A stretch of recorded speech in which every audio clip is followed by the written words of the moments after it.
All right, today we're jumping right into the Korean language, but forget those boring grammar lessons from school. We're giving you the practical, real world tools you'll need to survive and even thrive during your first 24 hours in Seoul. By the time we're done, you'll be set to greet people, ask for what you need, and just feel a whole lot more confident. Okay, so picture it. You've just landed. You step out of the airport, and bam, the energy of Seoul hits you. It's exciting, but let's be honest, it can also be a little overwhelming.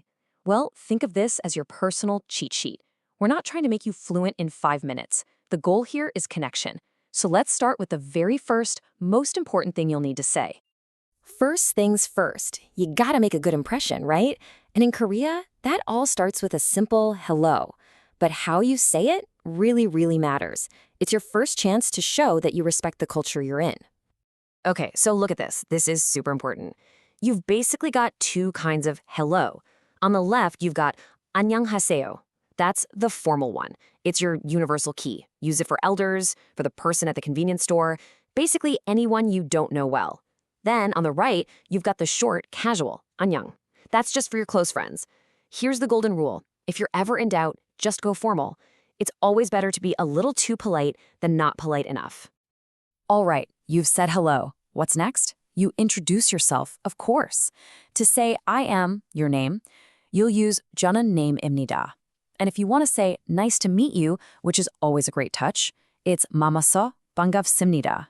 Again, these are the formal versions, the ones that are going to make people think, wow, this person really made an effort. So, you've got the phrases down, you're feeling confident, you're ready to go out there and talk to people. But hold on, there's a huge piece of the puzzle that almost everyone misses at first. It's a classic rookie mistake to think it's all about the words you're saying. And that missing piece, it's not what you say, it's what you do. We're talking about bowing. It is a huge part of Korean culture. And it's not just for super formal ceremonies, it's an everyday thing.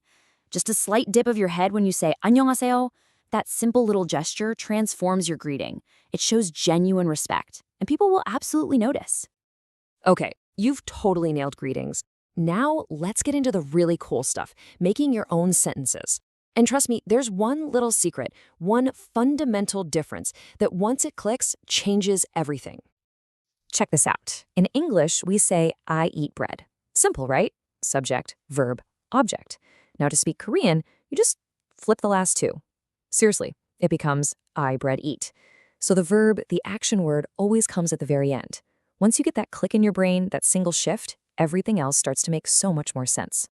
So, you might be thinking, if the word order is different, how do you know who's doing what?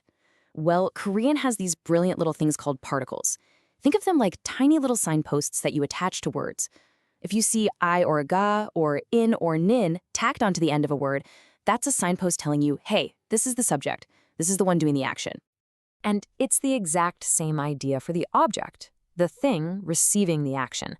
The particles ur or ul are your signpost for that. So if you see a word with one of those attached, you know it's the thing being acted on.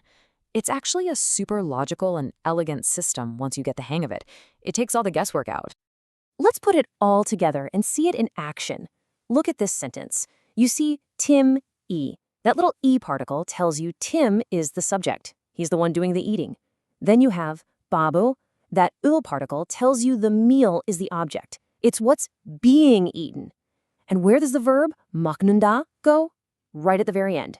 Tim meal eats. See? Subject, object, verb. It just works. Now, let's be real for a second. At some point, you're going to get lost in a conversation. It happens to literally everyone, and that's okay. The key isn't to never get lost, it's to have the tools to find your way back. These next three phrases are your absolute lifelines. This first one, oh, this is your learning superpower. 뭐예요? It just means, what is this? You can point at anything, food on a menu, an interesting item in a shop, and ask, 뭐예요? You'll instantly learn a new word. It's a total game changer for building your vocabulary on the fly. You know that feeling when someone says something really fast and you just kind of nod and smile, hoping you understood? Yeah, we've all been there. Instead of doing that, just use this phrase. 한 번 더 말해주세요. It's super polite and it shows that you're actually engaged and trying to understand. And this last one is all about taking control of the conversation. Sometimes native speakers just talk fast. It's natural. This phrase, 천천히 말해주세요 is your polite remote control to press the slow-mo button. It's not a sign of weakness. It's you being an active participant in the conversation. All right, so you can ask what something is, but what if the answer is a price? That brings us to numbers, and, well, Korean does things a little differently here, and it's a really interesting system. So why on earth are there two completely different sets of numbers? It all comes down to history. You've got the original native Korean number system, and then you have a second set that was borrowed from Chinese a long, long time ago. The most important thing to know is that they have very different jobs. They don't mix and match. And here's the cheat sheet for which job is which. The Chinese ones, the Sino-Korean numbers, think of those for more abstract, data-like things. Money, dates, minutes on a clock, phone numbers. The native ones, the pure Korean numbers, use those for physical things you can count, people, books, apples, and also for the hour when you're telling time. So here are those Sino-Korean numbers. You're going to hear these constantly when you're shopping or looking at a bus schedule. Listen for il, I, sam, sa, o. If you just learn these first 10, you can handle almost any price tag or phone number you come across. And now for the native Korean numbers. See? They sound totally different. Hana, dual, set, net.